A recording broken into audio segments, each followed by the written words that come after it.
लेकिन ये वो वक्त है कि जो हमारे अक्ल दानिश को अपील करता है कि हम जज्बात से काम न लें और अक्ल दानिश के साथ हम खुश उसलूबी से इस मामले को हल करें और इसके कोई अच्छे नताइज हम सामने लाएं। इस हवाले से जब मैंने असम्बली में बात की थी तो यहाँ एक बहुत बड़ा वफ़द मेरे पास आया, जिसमें साबिक़ सदर आज़ाद कश्मीर जनाब सरदार याकूब साहब भी मौजूद थे, जिसमें साबिक़ सदर आज़ाद कश्मीर सरदार इब्राहिम ख़ान के बेटे पोते सरदार हसन इब्राहिम साहब वो भी मौजूद थे। यहाँ उनके वकला जो बार के सदर थे, डिस्ट्रिक्ट बार के, वो भी मौजूद थे। बाकी बहुत से मुअज़्ज़िज़ीन उस पूरे वफ़द में मौजूद थे और ये वफ़द मेरे पास इन लोगों का ख़त लेकर आया था,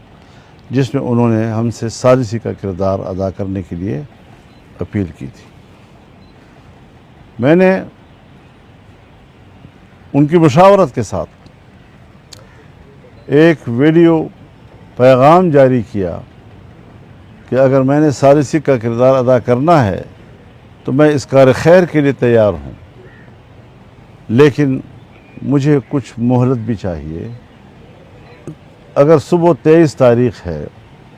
और 23 तारीख़ को आपने ऐलान किया है कि हम लॉन्ग मार्च की तरफ आगे बढ़ेंगे, मज़ीद अगले इक़दामात का ऐलान करेंगे, तो सरदस्त हमें ये जो धरना है इसको मनसूख कर देना चाहिए। उसके जवाब में 24 घंटे तो लग गए, लेकिन बहरहाल उन्होंने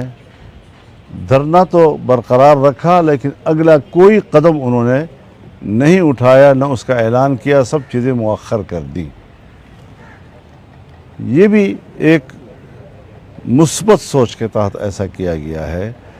और एक मौका उन्होंने फराहम किया है कि किसी किस्म के खून खराबे से बचकर हम अगर कोई मामले को सियासी तौर पे हल कर सकते हैं। मैंने इस हवाले से असम्बली में भी बात की,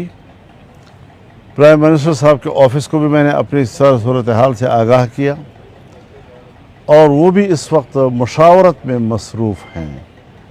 सो जब तक दोनों तरफ की मुशावरत मुकम्मल होकर हम तक कोई बात नहीं पहुंचती, हम मुंतज़िर रहेंगे अगले कोई कदम उठाने से। लेकिन इन हालात में पाकिस्तान के तमाम सियासी क़यादत,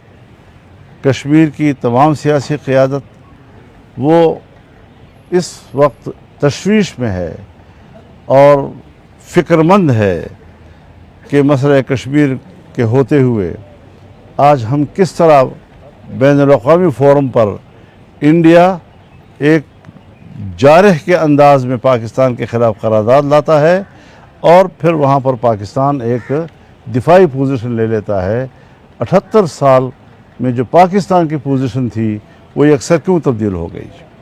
सो इन सारी चीज़ों को हमने संभालना है और सूरत हाल को वहीं ले जाना है कि जहाँ पर था। हाँ, अगर कश्मीरियों के मसाइल हैं, चार्टर ऑफ डिमांड है, अब अगर हुकूमत ये कहती है कि हमने तो उनके सारे मुतालबात माने हैं, तो ये बात भी ऑन रिकॉर्ड है कि हुकूमत ने फिर उनकी इसी कमेटी को कलअदम भी करार दिया, फिर इसी कमेटी के साथ मुआहदात उसको भी मनसूख किया, फिर जितने मुतालबात उन्होंने तस्लीम किए थे उनको मनसूख करने का नोटिफिकेशन भी जारी किया। सो सूरत हाल इस वक्त ये नहीं है कि हम कहें कि हुकूमत ये मान चुकी है, ये मान चुकी। हुकूमत जो मान चुकी है उस सब को मनसूख कर चुकी है। लिहाजा गवर्नमेंट को दोबारा इस बात पर आमादा होने के लिए ज़रूरी है कि वो हमें अपनी पोजीशन बताएं ताकि उसमें हम एक अच्छा मुस्बत किरदार अदा कर सकें और मसले के हल की तरफ हम जाएं। मसला कश्मीर बहुत नाजुक और हसास है, खैबर पख्तूनख्वा हो, बलूचिस्तान हो और फिर अब कश्मीर की भी ये सूरत हाल बन जाए तो पाकिस्तान का मुस्तकबिल क्या होगा, इस हवाले से हर पाकिस्तानी शहरी फ़िक्रमंद है। और सिर्फ़ हमें क़ुव्वत की बुनियाद पर फ़ैसलों से गुरेज़ करना चाहिए और अक्लमंदी की बुनियाद पर हमें फ़ैसलों की तरफ जाना चाहिए, ताकि एक मुशावरत का माहौल हो, हम उनकी सुने, वो हमारी सुने। और मुझे अल्लाह पर भरोसा है कि जब हम नेकनीयती के साथ एक दूसरे के साथ बैठेंगे तो कोई ना कोई रास्ता अल्लाह निकालेगा। मौलाना साहब, अभी आपने खुद जिक्र चूँकि कर दिया है कि हुकूमत की जानिब से भी कुछ इकदाम अभी तक उस तरह नहीं लिए गए, वरना शिकवा वो क्या कर रहे थे वहाँ से कश्मीर में, हम खुद गए हैं कवरेज के लिए, कि हमें ही सिर्फ कहा जा रहा है कि आप धरना ख़त्म करें या पीछे हट जाएँ। हुकूमत से कोई नहीं पूछ रहा कि आप हमारे ख़िलाफ़ जो मुकदमात अभी नए मुकदमे कायम कर दिए हैं या वो, लेकिन आपने ये जिक्र कर दिया है। असल इसमें एक और चीज़ आ रही है कि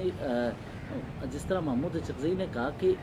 हुकूमत एक तरफ से एक हुकूमत क्रश करना चाहती है और दूसरी तरफ दूसरी हुकूमत उनके साथ बात करना चाहती है। ये कौन सी दो हुकूमतें मुतवाज़ी चल रही कि क्रश भी करना चाहती है एक दूसरी? देखिए, हमें इस वक्त इस चीज़ों से बालातर होकर बात करनी है। हमने हुकूमत को दो हिस्सों में तकसीम नहीं करना। हुकूमत को दो हिस्सों में तकसीम करना तो ये तो फिर मेरे ख्याल में कोई गैर ज़रूरी सी बात हो जाती है। संजीदा होकर हमें इस मामले को ज़ेर बहस लाना है। मैं अपोजिशन में हूँ, मैं हुकूमत के साथ इस वक्त बयान की हद तक, मेरे बयान वो देख रहे हैं, उनका कोई बयान हो तो मैं देख रहा हूँ, पैगाम कोई हमारा चला जाता है, कोई उनका आ जाता है, लेकिन कश्मीर के लिए मैं वो सारे हुदूद उबूर करके उनके साथ बराह रास्त गुफ्तगू करने के लिए भी तैयार हूँ। मौलाना, आपने जैसा कि खुद ज़ाहिर आप साक्षी के लिए आपने पेशकश की, लेकिन जो कश्मीर की इस वक्त मौजूदा सूरत हाल है वो सिर्फ पाकिस्तान में या इंडिया में नहीं देखी जा रही, बल्कि जो इंटरनेशनल वर्ल्ड है वहाँ पे भी बहुत ज़ोरों शोर से ये मुद्दा उठाया जा रहा है। बरतानिया के पार्लियामेंट स्क्वायर पर एक बहुत बड़ा एहतजाज हुआ, इसी तरह से स्विट्ज़रलैंड में हुआ, अमेरिका में हुए, तो एक पूरी दुनिया में ही एक बड़ा नेगेटिव मैसेज आ रहा है। आप बारहा हुकूमत को जैसे आप पैगाम दे चुके हैं, हाफिज़ साहब की तरफ से भी ये खबर सामने आई थी कि वो भी आइंदा कुछ घंटों में वज़ीर आज़म से मुलाकात करने जा रहे हैं, तो हुकूमत आखिर क्यों कर संजीदा नहीं हो रही, जबकि ऑफिशियली हुकूमती अदाद-ओ-शुमार के मुताबिक 24 के करीब लाशें गिर चुकी हैं, कई सारे लोग लापता हैं, पूरा कश्मीर बंद है, उसके बावजूद ये नॉन सीरियसनेस क्यों दिखाई? ये आपने बड़ा अच्छा सवाल किया कि पूरी दुनिया में जो कश्मीरी डायस्पोरा है वो उसका बड़ा किरदार है तहरीक आज़ादी कश्मीर में, और पूरी दुनिया में वो क़ज़िया कश्मीर के वकील हैं और हर महाज पर, हर फोरम पर वो दुनिया में लड़ रहे हैं, बात कर रहे हैं। सो यकीनन उनकी भी जज्बात हैं, उनका भी रद्द-ए-अमल आ रहा है और मज़ीद आएगा। लेकिन मैं उनसे भी अपील करना चाहता हूँ कि यहाँ जो मकामी सूरत हाल है उस पर मुस्बत असरात के लिए किरदार अदा करें। ऐसे कोई एक अलग सी लाइन लेना कि जिससे यहाँ पर जो गुफ्तगू चलेगी या बातचीत होगी या मामला तय होंगे उस पर उसके कोई मनफी असरात मुरतब नहीं होने चाहिए। अच्छा मौलाना साहब, ये बताएं कि पीपल्स पार्टी, आप खुद एक मतलब सीनियर सियासतदान भी हैं और आपकी बात का बड़ा वज़न होता है, ये बताइएगा कि जब तक ये तहरीक अवामी नोयत के मसाइल पर, 3 नुकात पर तो सही चलती रही, लेकिन हमने देखा कि उसी धरने के दौरान जो बातें, जो बयानात सामने आए, उसके बाद ये कशीदा सूरत हाल की तरफ ले गई। आप क्या समझते हैं कि जो वहाँ कमेटी के ज़िम्मेदारान हैं, क्या उनकी ज़िम्मेदारी नहीं बनती कि स्टेज आपने ऐसे लोगों के हवाले किया जिन्होंने आपकी तहरीक के रुख को मोड़ने की कोशिश की? क्या कहेंगे? आखिर मसला जो बिगड़ा है तो कोई तो उसकी वजह है, सो हमने उस बिगाड़ को ठीक करना है ना। ये तो हम नहीं कह सकते कि खुद ब खुद ही देखे हम एक दूसरे को, हम बैठे हुए हैं आपस में, मोहब्बत से हम बात कर रहे हैं, आप सवालात कर रहे हैं, हम जवाबात दे रहे हैं। खुदा न करे कोई ऐसी सूरत हाल बन जाती है तो उसका कोई सबब होगा, कोई वजह होगी, फिर उसके बाद हमने फौरी तौर पर जो है तो डंडे तो नहीं उठाने, फौरी तौर पर तो हमने ये कोशिश करनी है कि ये बात अब दोबारा अपनी जगह पे बहाल हो जाए। सो हम इस वक्त इस कोशिश में हैं कि बग़ैर कोई सख्त इक़दाम के हम बाहर के कश्मीरियों को भी सलाम करते हैं और उनको मैं बड़े एहतराम के साथ ये पैगाम देना चाहता हूँ कि जहाँ जहाँ भी है और सारी ज़िंदगी उन्होंने कश्मीर की आज़ादी के लिए जो किरदार अदा किया है, जिस तरह उन्होंने तहरीक आज़ादी कश्मीर को सपोर्ट किया है, उसकी वकालत की है,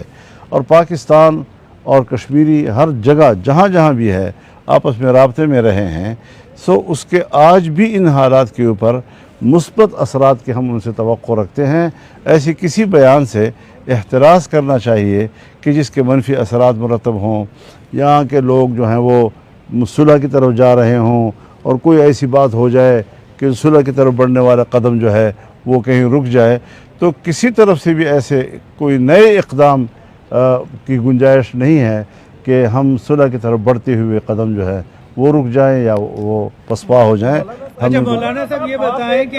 एक तरफ एहतजाज चल रहा है, इतनी तहरीक भी चल रही है, लोग जो हैं वो इतना ज़्यादा एहतजाज में है, दूसरी तरफ इलेक्शन का भी ऐलान कर दिया गया। पीपल्स पार्टी पहले भी मुतालबा कर चुकी है कि इलेक्शन जो है वो डिले किए जाएंगे। आपके ख्याल में ये इलेक्शंस जो हैं वो अपने वक्त के हो सकते हैं? और दूसरा असर जो अभी काबीना के वज़रा की जानिब से बयानात आ रहे हैं और हुकूमत की तरफ से जो नाम संजीदगी दिखाई दी जा रही है, उसको आप किस तरह देख रहे हैं ये सारी चीज़ें? देखिए, मैं अब इन ख़ास हालात